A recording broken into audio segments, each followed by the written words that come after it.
आपको ये बताएं कि पीपल्स पार्टी की सेंट्रल एग्जीक्यूटिव कमेटी का इजलास आज दोबारा होगा। बिलावल हाउस कराची में आज होने वाले इजलास में 27वीं आईनी तरमीम पर मुशावरत का सिलसिला जारी रहेगा। गुज़श्ता रोज़ भी इजलास में तरमीम पर मुशावरत की गई थी। मज़ीद डिटेल्स हासिल करेंगे डॉन न्यूज़ के नुमाइंदे शफ़ी बलोच से। शफ़ी, अपडेट कीजिएगा।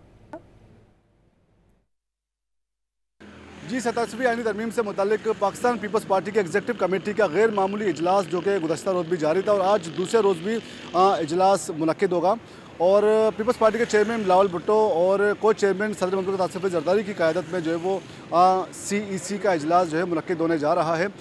पीपल्स पार्टी ने इससे कबल भी इस हवाले से अपना मौक़िफ़ वाज़ेह किया है कि इस आईनी तरमीम के तमाम तकरीबन निकात पर ज़्यादातर निकात पर जो है वो पीपल्स पार्टी और मुस्लिम लीग नून में इत्तफ़ाक़ राय मौजूद है। तमाम कुछ निकात पर पीपल्स पार्टी ने जो है वो बल्कि जो है वो अपने इख्तिलाफ़ राय का इज़हार किया है और कहा जा रहा है कि आर्टिकल 243 जो कि फील्ड मार्शल के अहदे से मुतालिक जो ये एक्ट है इसे पीपल्स पार्टी ने मंजूर किया। बाकी तमाम बेशतर निकात की पीपल्स पार्टी ने जो है मुखालफत की है। चूँकि इससे कबल जो है वो आईनी तरमीम का मुसव्वदा सामने नहीं आया तो बहुत सी जमातों ने खुलकर अपना मौक़िफ़ पेश नहीं किया। ताहम कुछ हवाले से कुछ नुकात पर जो कि जिसके मुतालिक कुछ जमातों ने अपने खदशात का इज़हार किया है, जबकि दूसरी जानिब जो है पीपल्स पार्टी ने गुज़श्ता रोज़ भी अपना मौक़िफ़ वाज़ेह किया कि जो 18वीं तरमीम से मुतालिक पीपल्स पार्टी का मौक़िफ़ वाज़ेह को इस हवाले से किसी भी तरमीम को जो है वो मंजूर करने को तैयार नहीं है और अगर कोई ऐसा इक़दाम होता है तो पीपल्स पार्टी उसकी जो है वो खुलकर मुखालफत करेगी।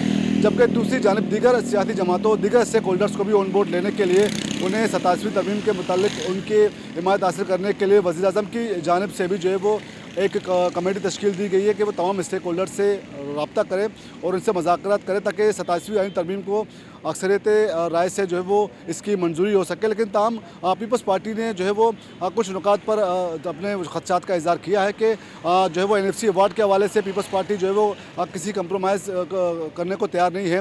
NFC के मुताबिक शेयर्स में ना कोई समझौता किया जाएगा और ना ही सूबाई इदारों को दोबारा वफाक के सुपुर्द किए जाने पर पीपल्स पार्टी कोई कंप्रोमाइज़ करेगी। तो पीपल्स पार्टी ने अपना मौक़िफ़ बिल्कुल वाज़ेह किया, लेकिन ताहम इस इजलास में पीपल्स पार्टी अपना स्टैंड अपना मौक़िफ़ बिल्कुल वाज़ेह पेश करेगी और उसके मुताबिक पीपल्स पार्टी अपने आइंदा लाएमल का जो है वो ऐलान कर सकती है। शफ़ी बलोच, बहुत शुक्रिया आपका।